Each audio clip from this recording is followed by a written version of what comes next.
Hey, thanks for listening to Car Talk. Now, if you're looking for stuff to listen to that doesn't insult your intelligence, there's a great app for your phone. It's NPR One. It's got hand-curated artisanal suggestions to help you find the best from public radio and beyond, with podcasts and news. NPR One is ready when you are. That's NPR ONE on your app store.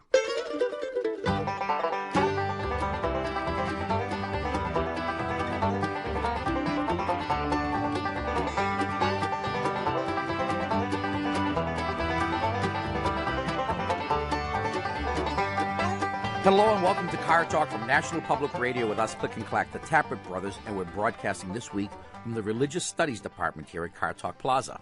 It's sort of religious studies, and it's also a study in nice guys finish last. Actually, I even know who sent this to us, Marianne Westover. I don't know who she is. Oh, where she's from. And God populated the earth with broccoli and cauliflower and spinach, green and yellow vegetables of all kinds, so man and woman would live long and healthy lives. And Satan created McDonald's. And McDonald's brought forth the 99-cent double cheeseburger, and Satan said to man, "You want fries with that?" And man said, "Supersize them." And man gained pounds. And God said, "Try my crispy fresh salad, that woman might keep her figure that man found so fair." And Satan brought forth creamy dressings, bacon bits, and shredded cheese, and there was ice cream for dessert. And woman gained pounds. And God said, "I have sent your heart healthy vegetables and olive oil with which to cook them." And Satan brought forth chicken fried steak so big it needed its own platter, and man gained pounds, and his bad cholesterol went through the roof. And God brought forth running shoes, and man resolved to lose those extra pounds.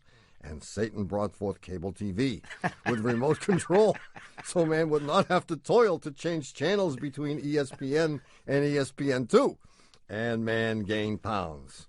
And God said, "You're running up the score, devil." And God brought forth the potato, a vegetable naturally low in fat and brimming with nutrition. And Satan peeled off the healthful skin, sliced the starchy center into chips, and deep fat fried them. And he created sour cream dip also. Yay, Satan! And man clutched his remote control and ate the potato chips, swaddled in cholesterol, and man went into cardiac arrest. And God sighed and created quadruple bypass surgery. And Satan created HMOs. See, now you know what's been going on. You know, this is a struggle between good and evil. Well, we kind of knew that, didn't we? I didn't. Well, I didn't know I it thought on it was that level, actually. I didn't either. I had never thought of it this way. Good and evil. Good and evil. Yeah, that's what our show is like. So what's the Good next questions, evil answers. Anyway, if you have a question, and if you want to hear some evil answers, if you have a question about your car or anything else, the number to call is 888-CAR-TALK. That's 888-227-8255. Hello, you're on Car Talk. Hi, this is Elizabeth from Denver. Elizabeth from Denver. Hi, Elizabeth. How are you? I'm great. How are you guys? You have such a perky voice. Are you a perky person? I try to be, I guess. Yeah. Are you a fourth grade teacher? No, I'm actually training to be a social worker. Oh, same thing. It's close. Well, you remind me of my fourth grade teacher. You asked me the first one or the second one, right? Anyway, what's going on, Elizabeth? I have a very perplexing problem for you. Perplexing? My windows fog up, and I can't get them to stop. You a heavy breather? Under what circumstances do they fog up? All the time, actually. All the time. This could be bad. So, well, it's funny because only since I live in Colorado right now, but my family's in Virginia, and I went back for Thanksgiving, and I came back. My car was here. It's never happened before. The car's 10 years old. It's a Volvo, and all of a sudden, I drive the car the next day, and the windows fog, and it's every window in the car except the driver's side window, and I've tried everything. I turn the defrost on. I roll the windows down. I can't even wipe it off with a cloth because why? It's weird. Oh. Oh, really? What do you mean? Is it weird? Is it like oily? Well, it's almost like it's almost like there's a substance on there or something. Oh dear, dear, dear. And it's a Volvo? Oh no! Don't say that, please. Oh, Elizabeth, jeez, what a way to start off the Look, show. we can pull the plug on you and pretend we just got disconnected. And Talk we about won't give you evil. the evil answer. God. When you mentioned your problem, Yeah. and I didn't, and before we knew it was a filmy substance that was on the windows, Yeah. I was going to suggest that maybe moisture had gotten into the car Right. that couldn't be removed by the air conditioner. Right. But unfortunately, your problem would not be solved by the air conditioner. Because If the you stuff have one. that's on all the windows is not your basic fog. Oh, okay. It's antifreeze. Oh, really? Yeah. Yeah, we think so. And that's where the moisture is coming from. What's coming out of the heater core is a mixture of antifreeze and water, and that is getting all over the windows. And no amount of defrost is going to get rid of that. You may need a flamethrower. Now, you could be getting now dangerously low on coolant. And brain cells. And brain cells, right? I've been wondering So why the it's a first little thing off. you have to do is fill it up. Well, you can't even drive the car because if you got this stuff all over the windows, you can't see. I know. I have to roll down the windows when I drive at Stick night. your head out the side like a dog. It's kind of embarrassing. Yeah, no, you need to take it to your repair shop and have them replace the heater core. Now, Heater? if you're lucky, Core? it could be the heater control valve, but I'm 99.999% convinced. Oh, okay. Jeez, This is not bummer. good news, Elizabeth, and we're terribly sorry. But you're going to make somebody very happy when you go to the repair shop Oh, no. and you tell them you need a heater core. The guy is going to say, "I smell boat payments." Oh, it's a lot. Only yeah. because it's hard to get at. It's in hundreds. A Volvo. It's hundreds. Oh, really? Yeah, Yeah. not thousands though. Oh, well, I've already spent thousands this year. Oh, so so you know. then hundreds will be easy. Hundreds is easy. Good luck, Thank you. and get it fixed before you crash. I will. Thank you. See you, Elizabeth. Bye-bye. 1-888-CAR-TALK. How deadly is that stuff? I mean, if you're breathing that stuff in day after Well, day. you know, I mean, I breathe it all the You time. start and talking like it's this. hardly affected. No, we know that it's toxic in that if you drink it. If you drink it, but breathing it is close to drinking it. Yeah, oh, no, it certainly isn't good for you. In fact, companies that have leaky heater cores and, often have had recalls. I know Volkswagen had one some years ago where they replaced a lot of defective heater cores because you don't want people breathing that stuff if they don't have to. There's enough bad stuff to breathe in the car. Anyway, 1-888-CAR-TALK. That's Especially when you're with me. 8227-8255. A lawyer on Car Talk. Hello, this is Mike from Oakland, California. Hey, Mike, what's Hey, Mike. going on? I have a Toyota pickup truck, four-wheel drive, Uh-huh. and I bought it used, and it had about 60,000 miles on it. And when I bought it, it turned out it needed a new clutch. I found that out when I moved from a flat part of town to San Francisco. Oh, that was an expensive proposition. Yeah, so So well, they just gave me as they a- gave me a deal, and they put a new replacement clutch. Oh, in. that's they did. good. As an Yeah. aside, if you had known how to do it, you could have figured that out before you paid for the truck. It's very simple little test, which for $100 we'll tell you about. So these guys, All right. sprang for the new clutch.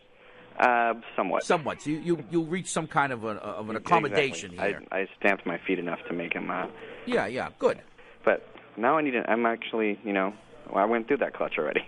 Oh, you did? Yeah. Oh, because you Oh. live in the Bay Area. Well, there's that, and I do occasionally take it for a little jaunt in the sand and occasional driving around off road. And I'm wondering if I should get a better clutch, something aftermarket, and is it worth it Oh, man. to spend the extra money on something like that? Well, I don't know what kind of clutch they put in when they put it in, but you don't have a lot of options. Mm-hmm. We had a customer once who we named Heavy Duty. I was just thinking of You him. were thinking of Heavy I was thinking of Duty. this very guy. What was his real name? his name was Tony. Tony, that's right. And Tony had a couple of clutches put in his car, and he finally came to us, and this would be his third clutch, and he was sick and tired of paying for clutches every year or so, and he said, no matter what you put in, I want the heaviest duty clutch you can get. So we went out and found one of these racing clutches. We had to put an explosion-proof bell housing on the thing. Well, I'll tell you, you needed 3 legs to push this pedal down. And so we installed the clutch for him. We say, man, this is heavy duty. If you burn this thing out, we'll be amazed. And the next time I see him, he's 4 inches taller. And he had to resort to wearing platform shoes because he couldn't, it was killing his foot to step on the clutch pedal. He had to wear those shoes with the 4-inch thick soles. So that's one of the disadvantages of going heavy duty. Doesn't that also put pressure on the bearings in the motor, It too? does put pressure on the thrust bearing of the engine, exactly right. That it's not really designed to take. Now, if you weren't using the clutch a lot, it would make very little difference because the only time that thrust bearing gets worked is when you're actually stepping on the pedal. Mm-hmm. But how long did the clutch that they put in last? 36. 36,000 miles, and how long a period of time was that? A couple of years? 4 years? Oh, I would just go ahead and put. Here's what you should do. I would do the same thing. I would put a regular clutch in there. My guess is these guys just threw a clutch disc in there and not the whole shebang. Not the bearing, not the style bearing? Yeah, they probably didn't even throw a clutch cover in.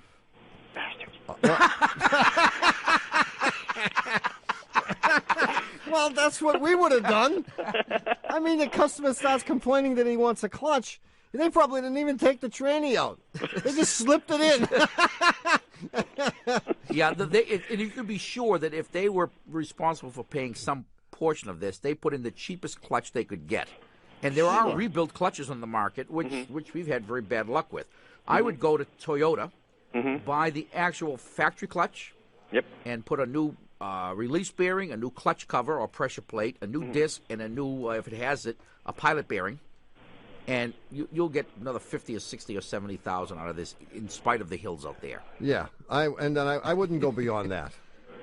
Okay. Yeah, but don't go heavy duty because your left leg is going to get bigger and bigger and bigger, and you'll have to buy 2 pairs of pants and have them cut in half. Yeah, one for the left leg, one for the right. Yeah, no. Yeah. Stick with the original stuff. Okay, thanks, guys. Hey, Mike, thanks for calling. Bye-bye. Bye-bye. 1-888 Heavy duty.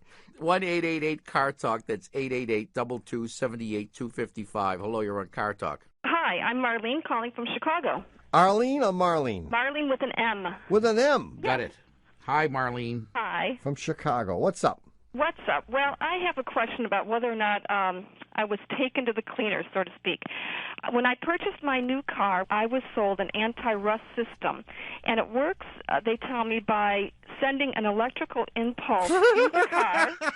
No, you're laughing already. No. I just slipped them a piece of paper with a funny joke on it. Go ahead. Jeez. Well, it sounds like you're familiar with it. Well, I mean, it wasn't the dealer that sold you this, was it? Yes. Get out! Yes. What kind of a car? Honda Accord. A Honda dealer in this century sold you one of these? Yeah. Well, dealers are at liberty to sell any kind of aftermarket things, whether they're sanctioned, man. as long as they don't void the warranty. For those of you who aren't familiar with this, these are some kind of cathodic protection devices which claim to run a current through the car to prevent the formation of rust is an electrochemical reaction. And if you push the electrons in the other direction, then when they want to flow to rust, to make things rust, then they won't rust. Right. As a matter of fact, if you push enough of them, the car keeps getting bigger every day. and the idea being, I guess, that this sacrificial cathode or anode or whatever you call it, it rusts. And the car doesn't. I mean, this has been proven over and over again to be the most bogus of scams. Well, no, I mean, the truth is it does work for things like stationary oil tanks and whatnot. In fact, it's used quite widely, even in water heaters and whatever. And on ships. And on ships. Well, see, that's what he told me. He said for ships and for bridges. Right. Yeah, they use it and if your car were submerged, it would work. Right. Right. How many trusses does your car have? I mean, how much time have you, in the last 5 years, how much time have you spent completely submerged in your car? Well, it'll be nice to know that if your car ever does go underwater, that when they pull it out, it'll still look good. It'll be good. Yeah. I mean, I have never seen any empirical evidence that these things work. And I would love, if in fact it does work, I would love to see real proof from whoever manufactures these things that this thing does work, some kind of a scientific test. Mm-hmm. But how much did you pay for this thing? Well, it was probably a couple $100. Yeah. Yeah, but he wouldn't sell me any other anti-rust. Of course, I'm not sure. You didn't need anything else. You had the ultimate protection. Was it 4 easy payments of $69.95? That's always a giveaway. Flex pay. Is there anything I can do to protect my car at this point? Is there an application, or is there any anti-rust that really works? I mean, and I'm in Chicago with salt, so the it's best hard. thing you can do to your car in the wintertime is to go to the car wash, especially after they've salted the roads. And it's good to have I don't know about all these other treatments, but I would have the wash job done and the underbody wash done. Okay. And that's about it. Okay. Yeah, see what you can do to urge your local administrators to use less. Everyone puts too much salt on the roads. Oh, yes. It's nuts. We get a quarter of an inch of snow, they put a quarter of an inch of salt. That's right. Well, in Chicago, political appointments have been won and lost over snow removal. So. Well, yeah, exactly. And people really complain when there's a little bit of snow on the ground, but stay home. Well, I plan to call John McCain and get him on the case of the salt lobby because I think that there's big money being made here. Oh, yeah. And somebody should take action. That's right. Yes. See you, Marlene. Thanks Salt so much. Bye-bye. All right. Good luck, Marlene. Thank you. Bye-bye. Okay, Tommy, it's time for your weekly puzzler hit. You ready? Hit me. Gladly. But first, let me give you the hint. Fill in the blank. When we were kids and riding in the car on the holidays, we used to sing, "Over the river and through the woods to blank." Over the river and through the woods to get rid of that bundle Uncle Nunzio hid in the trunk. Well, that was one verse, but the other was, "Over the river and through the woods to Grandma's house." To Grandmother's house we go, yeah. Right, to Grandma's house we go. The puzzle was about driving to Grandma's house, and we'll be back with the answer in just a minute. Built my first car when I was 13 with a washing machine, head, dryer, nose. Now I got dirty clothes, but my baby, she rolled like a sunbathing turtle down an old dirt road. Clearly I needed more power. Lit a fire under a popcorn-filled piece. Those explosive little kernels made my engines internals fly like a jackrabbit, sliding down grease, evergrease. Gotta get done, got to roll up the sleeves. And even though Hannibal Lecter pops a Zantac whenever he hears us say it, this is NPR. Thanks for tolerating another year of Car Talk. Now, our show wouldn't be possible without your local public radio station, but don't hold that against them. They also bring you lots of good shows, and they could use your help before the end of the year. You can find your station at stations.npr.org, and then it'll take you just a minute to contribute a few bucks. Tell them Car Talk sent you, or you're donating despite Car Talk. But thanks. Ha! We're back. You're listening to Car Talk with us, Click and Clack, the Tapper Brothers, and we're here to talk about cars, car repair, and the answer to last week's puzzler. I just came up with a good name for my brother, Dr. Obfuscation. I like it. Anyway, this was one in our inexhaustible series of mathematical puzzlers. Yes. And it bears a striking resemblance to lots of the other mathematical puzzles we use lately, but a little different, just with a twist. Anyway, there was this young gal who had had a couple of pretty bad accidents, so her grandmother gives her a large sum of money with which to buy a brand new Volvo, a nice, safe car. The only condition is that when she gets the car, Grandma wants to see it to make sure that she didn't run out and buy a Firebird. So on the first available Saturday, she drives to Grandma's house, which is 120 miles away. I'm going to need a pencil here. 120 miles, yeah. Okay, and of course, I'll mention that these kinds of puzzlers always assume that she lives right on the highway, and so does Grandma. There's no time lost accelerating. And with constant speed, you start from 60 miles an hour. You just go. There's no acceleration necessary. Anyway, because she's not particularly eager to get there, she sets the cruise control for 40 miles an hour and drives the 120 miles to Grandma's house. In fact, the car even has one of those little trip computers that has a little display that says your average speed is 40 miles an hour. Yeah. Now, she doesn't want to spend too much time with the old grandma because she'll start asking about her boyfriends and all that stuff. So she hangs around for a while, shows grandma the car, and leaves. Mm-hmm. On the way back, she sets the cruise control for 60 miles per hour. Yeah. She travels the same road, the same 120 miles, and when she gets home, she does a little figuring. She says, let me see, I drove 120 miles up and 120 miles back. So that's 240 miles. And 40 miles an hour and 60 miles an hour on the way back, my average speed was 50 miles an hour. So it should have taken me 4.8 hours, right? 240 divided by 50, which is the average speed, and it comes out to 4.8. Oh. But it took 5 hours. Really? How can that Certainly be? did. 3 and 2 is 5. 3 and 2 is 5. How can it be? Well, it can be. Yes, Dr. Obfuscation. Because she didn't calculate the average speed. She calculated the average of the speeds. Yeah. A common mistake. Which is and in fact, her average speed is not 50 miles an hour, but it's really 48 miles an hour. Yeah. And you arrive at that by calculating the total distance divided by the total time. The total distance being 240 miles, and the total time we already know. So it's 240 divided by 5 hours. Which comes out 48 miles an hour. 48 miles per hour. It becomes even more graphic. I mean, if you made this miscalculation, you would attribute the missing 12 minutes to who knows. Yeah. I mean, But let's say you took a trip of, to make it more graphic, of 700 miles, and you traveled the first leg at 70 miles an hour, and you traveled this on the way back, you did the same 700 miles, and you did this return trip at 10 miles an hour. that would make a big difference. It would look like using Average speed is 80. The average speed is 40. is 40. But it turns out that when you do the arithmetic, the average speed is something like 18 miles an hour. And the reason the average is so low is the 10 miles an hour is dragging you down. You're doing that for a lot longer than you're doing 70 miles an hour. The average speed is not the average of the speeds. Indeed. And you learn this in the 5th grade. Maybe. Maybe 8th grade. Maybe. And then you forgot it when? 8th grade. That's when I forgot it. Anyway, who's our winner? The winner is Herbert Nelson from Chicago, Illinois. And for having his answer selected at random from among all those answers that we got, Herbert's going to get a $25 gift certificate to the Shameless Commerce Division, which is at cartalk.com. Herbert Nelson's in 8th grade, by the way. Yeah, But it's early in the year. He hasn't forgotten it yet. Yeah. If this were June, forget it. Hey, Herbert, with that gift certificate, you can get a copy of one of our CDs, either our collection of classics called The Hatchback of Notre Dame or our best-selling Disrespectful Car Songs collection. That's a beauty.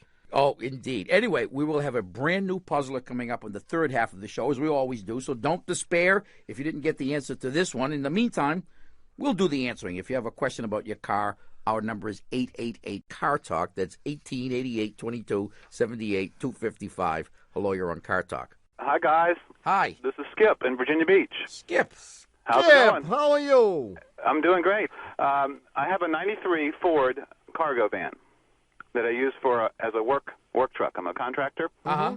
And I have quite a bit of tools in it. We built some shelves on one side, and we loaded up the one side with tools and nails and all kinds of stuff that we use in our business. Yeah, does it lean a lot? Yeah, it lists about 15. No, maybe not 15. Several degrees to the port. Really? I know you guys know all those boating terms because you Certainly, have because we're mechanics. Of course. My question is, or my thought is, does that affect my alignment or my shocks or any of that kind of thing? All of that. Yeah. Well, yeah, it mostly affects the handling and the risk of tipping over or having to behave peculiarly in a panic situation. True. I wondered if I should maybe, for balance, move it over to the other side every 6 months or so. A better way to do it. You have the shelves the whole length of the van. Right. Much better thing to do would be put half of the shelving on the other side. Okay. So that you split the weight 50-50. Yeah. And you could still get in and out. True. Now, my question, do you actually have this stuff organized in there, so you can find stuff? Yeah, actually do, believe it or not. See, the contractor that worked in my house, at the end of the day, he had to have himself and two of his guys push against that door to close it. Come on, guys, heave! Yeah, Heave! Sure.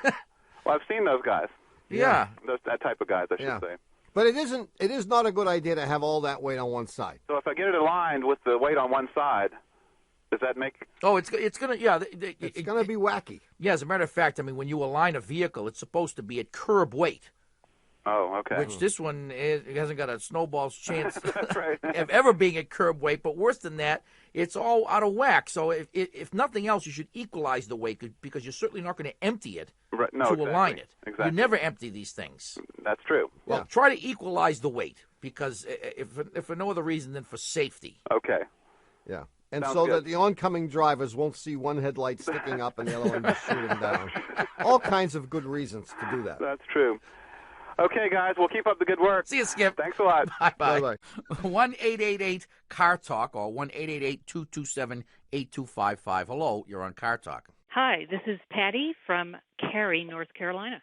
Kerry, Kerry? Oh, that would be if you're from the Boston area, like my husband who's from Newton. But Oh, no, this I-E. Kerrie? is Cary.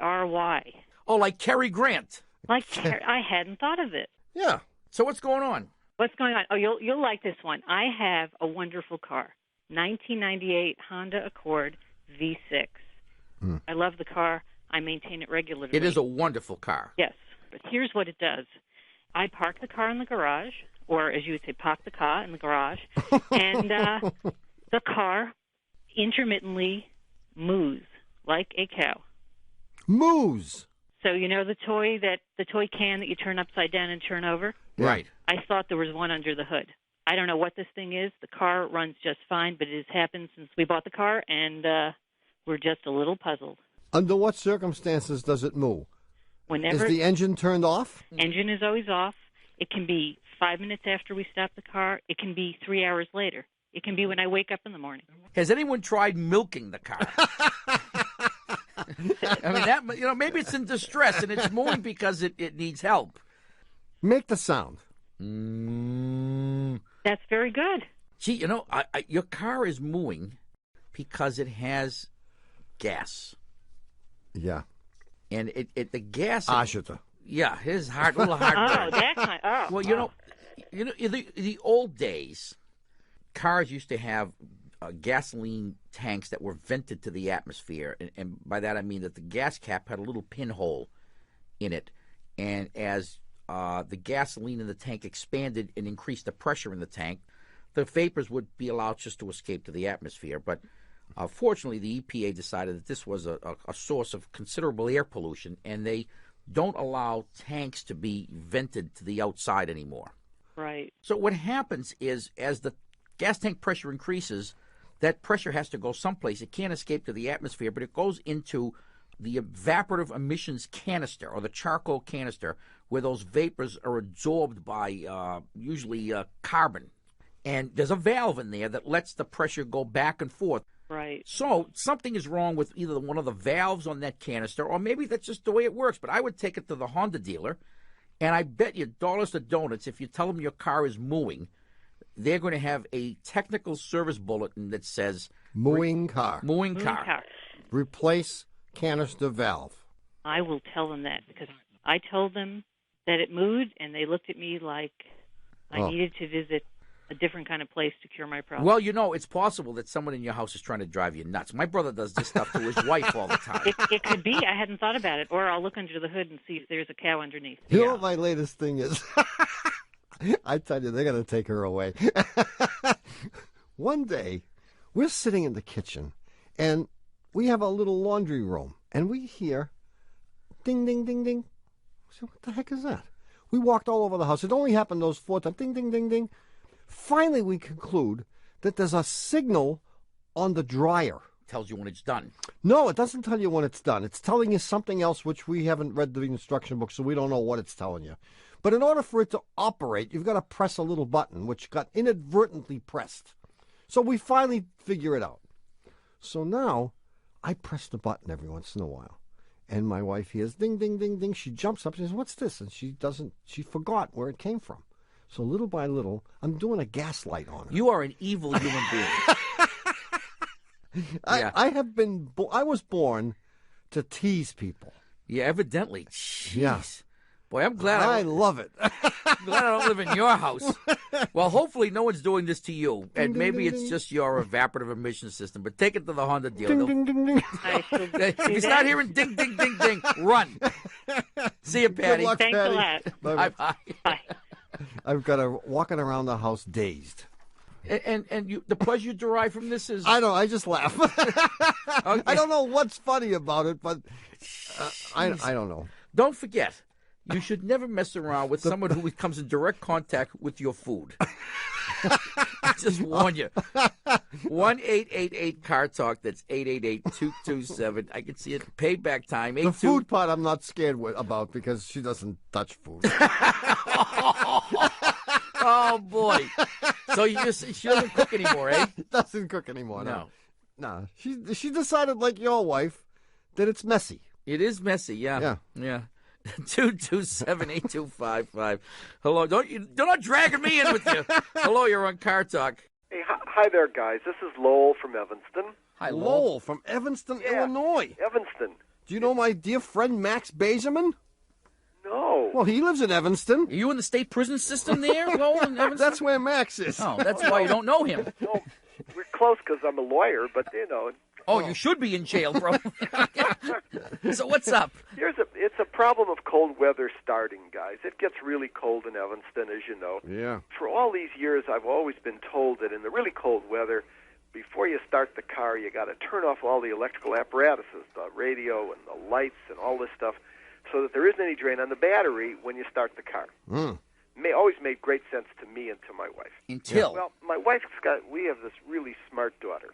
She's a microbiologist now and smart as anything, and she had some friends who were mechanics and stuff, and they told her something just the opposite, that in the really cold weather, what you have to do is wake up a sleeping battery by turning on something, the radio, lights, horn, tooting the horn, and neighbors would think you're nuts and all.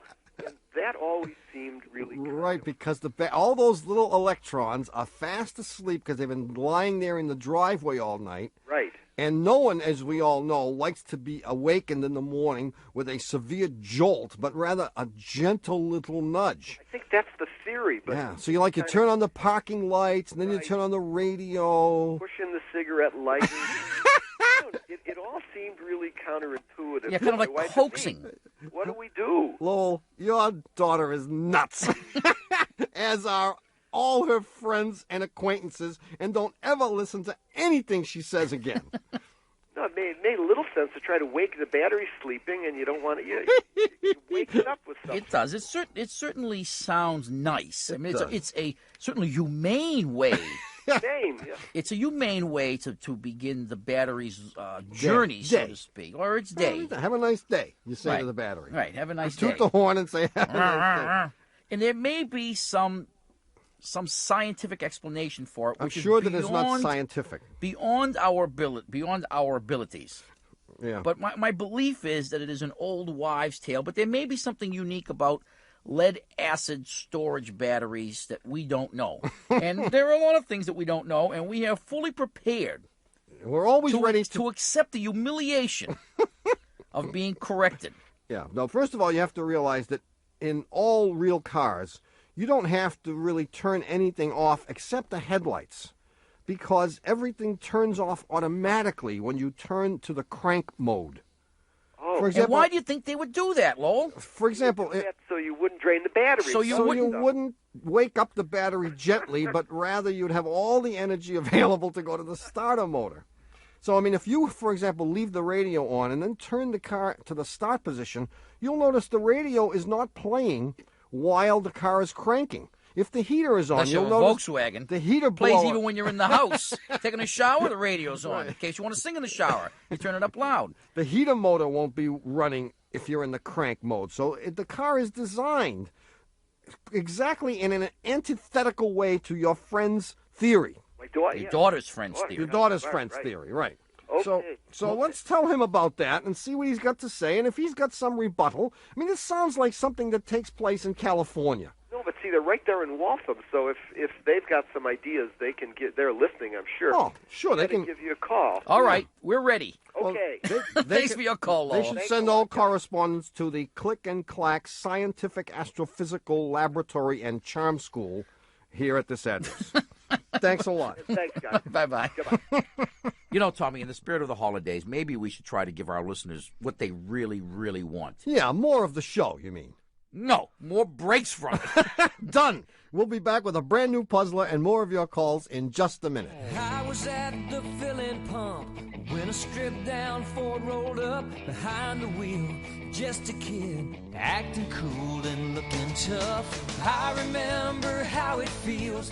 V8 rocket 4-mag wheels. Those years peeled away like his tires on that day. That's me living for the minute, squeezing out every second in it, pushing it way past the limit. There's no slowing down when there's hell to raise. And I was James Dean every day. And even though Darwinians consider adding a survival of the dimmest corollary whenever they hear us say it, this is NPR. Hey, there's a new show at NPR, and it's a little different from what we've done before. It's called Radio Ambulante, and it's NPR's first podcast in Spanish. The show tells Latin American stories from the inside, such as punk rock in Cuba, stolen books in Colombia, and junk bonds in Puerto Rico. It's hosted by novelist Daniel Alarcón. Check it out on the NPR One app and at npr.org/podcasts. Ha! We're back. You're listening to Car Talk with us, Click and Clack, the Tappet Brothers, and we're here to discuss cars, car repair, and the new puzzler. I can hardly wait. Oh, see, already the negativity is starting. I can sense it. Ollie, I can hardly wait. All right, now pay attention. Go ahead. You paying attention? Yeah. Here it is. A lone hijacker. I love it already. Commandeers a jetliner that's on its way from Boston to Los Angeles. You got it? For the stopover in Sacramento. No, with a stopover in Chicago. At gunpoint, he instructs the pilot to land the plane at O'Hare. Yeah. Whereupon he further instructs the pilot to call the authorities and tell them that this hijacker wants $1 million in cash and 3 parachutes. Ooh. Sure enough, they show up with the stuff. And if they do this, he'll release half of the hostages on the plane. Yeah. So half the passengers get off. They load in the 3 parachutes and the $1 million, and the plane takes off. Yeah. Headed for, what? Los Angeles. Yeah. He then tells the pilot to lower the altitude. He opens the door with the $1 million in the suitcase attached to 1 parachute and himself attached to another parachute. He escapes. The best-looking girl on the plane. See, it takes a warped mind. Was Cindy Crawford on that plane? See, you can't goof around with the sanctity of the puzzle like this. I mean, this is serious stuff. I'm sorry. There he is. He puts 1 parachute on. He's got 1 parachute. He attaches the briefcase with the $1 million to the other parachute. Yeah. They open the door, and he's dumped out into the wilds of Montana someplace. Serves him Where right. he obviously meets his accomplice, and they escape, and because he gets run over because they're going 150 miles an hour, and the money gets scattered all over the place. No, that's ending A. Different ending. Yeah. Well, the question very simply is, what's with the 3rd parachute? There you go. Now, if you think you know the answer, write it on the back of one of those new $20 bills because there's plenty of blank space. Plenty of room. And send that answer to Puzzler Tower, Car Talk Plaza, Box 3500, Harvard Square, Cambridge. Our Fair City. Matt 02238. Or, of course, you can do an electronic funds transfer and email your answer on a $20 bill to us from cartalk.com. If you'd like to call us, the number is 1-888-CAR-TALK. That's 888-227-8255. Hello, you're on Car Talk. Hi, my name is Penny, and I'm in southern Indiana. Hi, Penny. So what's going on? I have a 1980 Citation. Oh, my God. Oh, yes. I inherited this from my grandfather. I was just going to say, from whom did you inherit it? My problem is when I'm at a stop sign or pulling into traffic on an off-ramp to the highway, and I push down on the accelerator, it sputters and the car slows down. Mm-hmm. But if I ease back on the accelerator, the car speeds up. Now, figure that out, huh? But another thing is it doesn't seem to like hills. It'll slow down no matter how far I push the accelerator down. It slows down to 15, 20 miles an hour going up a hill. How does it run at idle when you're stopped at a light? Oh, it purrs. It just sits there and Does it? Yeah, perfectly. I mean, how invested are you, so to speak, emotionally in this car? Well, I just bought some paint, and I'm going to let my kids paint it. Oh, okay. That says a lot. Well, it sounds like you have at least two problems. At least? Yeah. I said at least. That leaves the door open for like 20. It sounds like maybe your catalytic converter is plugged up, or the ignition timing is off, or the fuel filter is plugged, or the fuel pump is weak. Any one of those things could cause the thing to have insufficient power. Or you could have a bad pickup in the distributor. This must be a six-cylinder car. You never looked. Who cares? 5, 6. But the other phenomenon 7. where it slows down when you speed up, yeah, is due to the carburetor. The carburetor is not putting in the sufficient amount of gas when you step on the pedal. And what's actually happening when you step on the gas pedal, you're opening the throttle, which is letting more air in. And the carburetor is supposed to compensate by putting in a lot more fuel to keep the fuel-air ratio correct. But if it doesn't put in more fuel, then all that air sort of blows out the fire in there. Right. If you're on the highway and you manage to get Highway? She doesn't go on no stinking highway with this thing. Have you ever gotten it up to 55 or 60 miles an hour? Oh, yeah. And so it will go 55 or 60 miles an hour. But I think that would exclude the catalytic converter from contention here. Yeah, no, I think I think it's the carburetor. I think the carburetor may be causing everything. Yeah. Oh. And it may be that the secondary of the carburetor isn't working. So the carburetor may be responsible for everything. And you need to find someone who's willing to work on this, because all the guys who used to work on these, they're all dead. Well, I've taken it to 3 places. You're going to go to some place where the mechanics are at least 50 years old. Okay. No, really. If you're going to a place where they have young guys or gals, they have never seen this car before, and they're illiterate regarding carburation. And they've never seen a carburetor. They don't know what that is. So find an old guy who's retired and just does it for fun every once in a while? And maybe has access to some junkyards. Well, there's plenty of junkyards around here. Yeah. Well, why don't you drop yours off there? you may need to buy a second-hand carburetor. Okay. And just plunk it on there if they determine that we're right. And I think we are. All right. Good luck, Penny. Okay, thank you very much. Thanks for your call. Bye-bye. 1-888-CAR-TALK. That's 888-227-8255. Hello, you're on Car Talk. Hello, this is Bob from Gig Harbor, Washington. Bob, Gig Harbor. That 2 G's or 3? 1, G-I-G. G-I-G. Gig Harbor, Washington.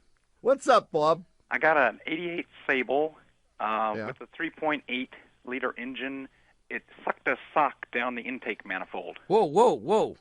I was working on it, and I was replacing an injector, so I had the part of the manifold off. I put a sock in there so I wouldn't drop anything into the And then you forgot it was there, put it together, started it up.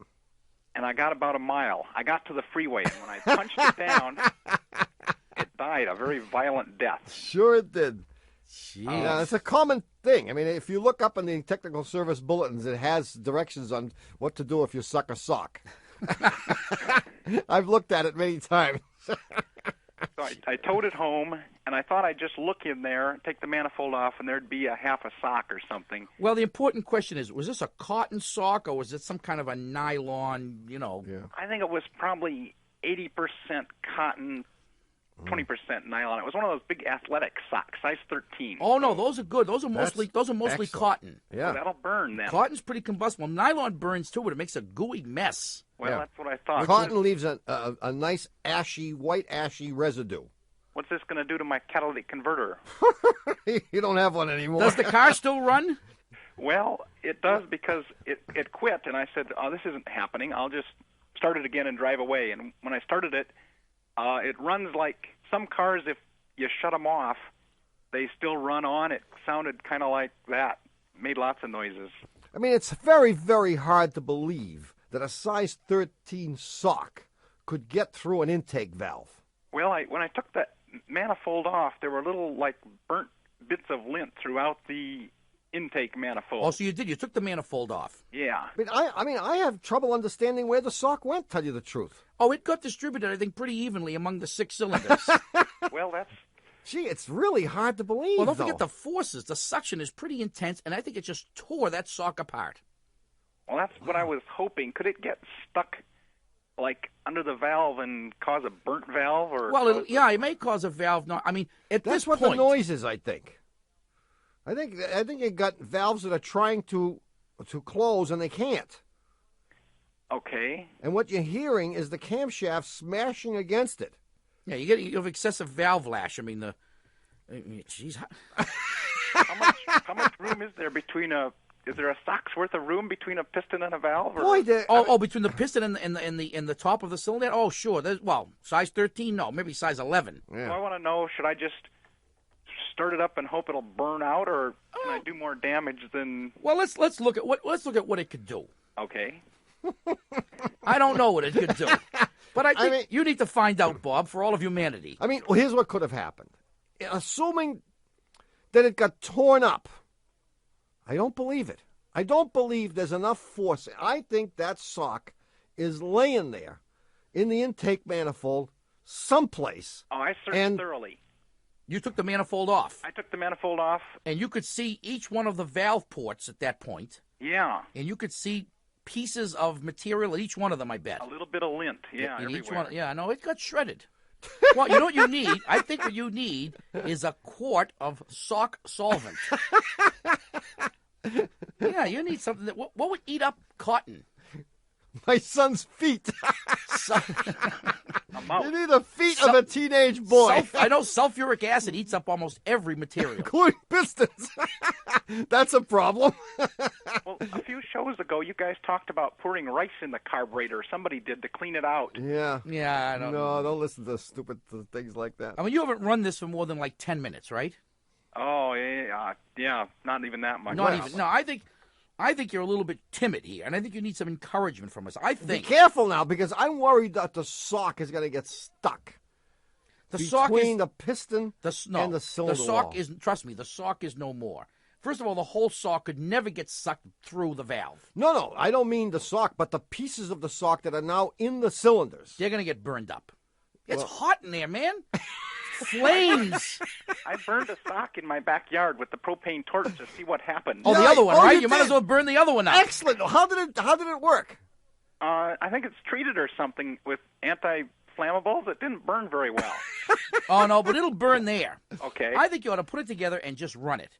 And I think what you'll notice is one of two things will happen. Either after a few minutes, it'll begin to run better and better and better. Okay. And maybe after 10 minutes or so, you won't know that anything had ever happened. Or after about a minute, it'll stop running completely and it will never run again. Right. Well, that's what I was hoping you would say. Well, I mean, the worst I can do is have to overhaul the engine and... Yeah, I mean, because the alternative is at this point to take it all apart. And what's the sense of that? I mean, if you're going to...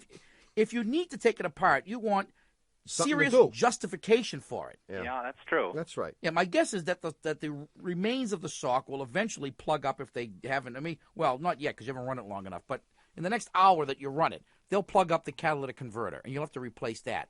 You may have two of them on this car. I think so. I think you may have converters. They're up like $1,000 a piece. I don't think I'd be too worried. Oh, Bob, you can take a joke. For the want of a sock, the kingdom was lost. Boy, oh boy. Well, I wrote a book about the big book of swear words. Well, you sound like you're pretty philosophical about it now. I mean, you're not... Yeah. So it didn't really burn that well, huh? The second sock. What did you married? Well, for now. For now. It's her car, actually. So. Oh, that's even better. Yeah, if it were my car, okay, I'd put it all back together and I'd start it up.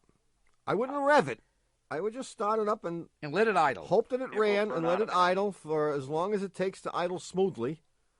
and then I'd take it for a little jaunt around the block, and little by little, I think my hope and prayer would be that it would just gradually smooth right out and you wouldn't even know anything happened. And then work on your explanation of how this is the way the car always has run for your wife. Because you're going to have to explain to her how it really runs on only 5 cylinders most of the time. Or she did this somehow. Or somehow she did it, right. Yes. Good luck, Bob. Boy. Thank you very much. Does she know what happened? I think so. You just think so. I worked on it, and now it doesn't work. That's what she knows. Oh, she doesn't know about the sock. No, I mean, well, a sock exactly, no. A sock could disappear anywhere. And I mean, they disappear in the laundry all the time. Exactly. And you destroyed the mate. Yeah. You destroyed the mate to this, so you've destroyed all the evidence. You've covered your tracks. She's not going to have, if she looks in your sock drawer, a sock without a mate. Yeah. So that's good. That's good. That was good. That was good thinking, Bob. Yeah, and we won't tell her about the sock. Well, look, I think you should run right out and run this thing because we're going to call you back soon, within a week or two, for Stump the Chumps.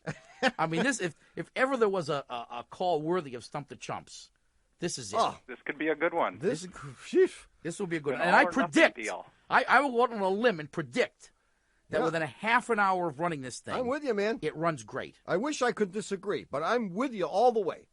Good luck, Bob. I'm hoping for the best. Thanks, guys. See you. Yep. Bye. Talk to you soon. Okay. Bye-bye. Don't suck a sock. Boy, how stupid must he have felt, huh? I can just say, oh, the sock! As soon as it stopped there on the highway. Oh, the sock. Yeah, that sinking feeling like, oh, my God. Yeah, that's the feeling I had when I forgot to tighten the lug nuts on the left front wheel of my little Triumph. And I knew the second that wheel fell off at 65 miles an hour why it fell off. Oh, the lug nuts. Oh, my God. Oh, boy, oh, boy. Well, look, it's happened again. You've wasted another perfectly good hour listening to Car Talk. Our esteemed producer is Doug, the Subway Fugitive, not a slave to fashion, Bongo Boy Berman. Our associate producers are David, the Calves of Belleville Green, and Catherine Frau Blucher Fenolosa. Our web lackey is Doug, the Old Gray Mare, assisted by Connie Britchford. Our engineer is John Cartman Perotti. Our theme music is by David Dog Grisman, and our technical, spiritual, and menu advisor, just back from the Calgary Cattleman's Beef Off, is John Bugsy Lawler. Where is he? He's right here. Wow. Saying, I'll get you for this. Our public opinion pollster is Paul Murky of Murky Research, assisted by statistician Margin O'Vera. Our director of Satisfied Customer Relations is Norma Lee Nunn. Norma Lee Nunn. Yeah, satisfied customers. Our new truck none. reviewer is the Big New Rig. The Car Talk Plaza short order cook is Art Byrne. Our divorce attorney is Carmine Not Yours. Our director of genealogical research is Manny Cousins. The Car Talk lottery ticket coordinator is Jason Rainbows. Our sexual harassment investigator is Hank Panky. Our director of holiday visits to the in-laws is Don Wongo. Our Russian chauffeur is Pikov Andropov. The banker at Car Talk Plaza Poker Games is Nikolai Putin. And our seat cushion tester, of course, is Mike Easter. Our chief counsel from the law firm of Dewey Cheatham Howe is Louis Dewey, known to the bummed-out shoppers wondering whatever happened to all those funky stores in Harvard Square as Huey Louie Dewey. Thanks so much for listening. We're Click and Clack, the Tappet Brothers, and above all, don't drive like my brother. And above all, don't drive like his brother. We'll be back next week. Bye-bye.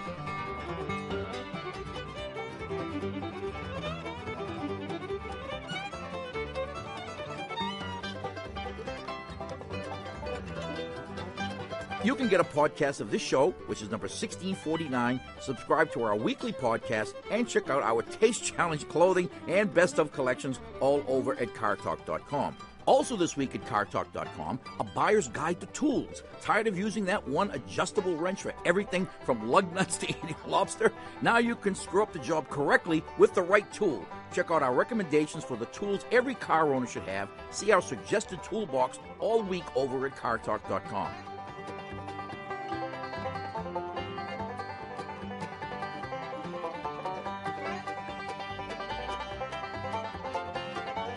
Car Talk is a production of Dewey, Cheatham & Howe and WBUR in Boston. And even though Chicken Little says, okay, now do you believe me? Whenever we say it, this is NPR.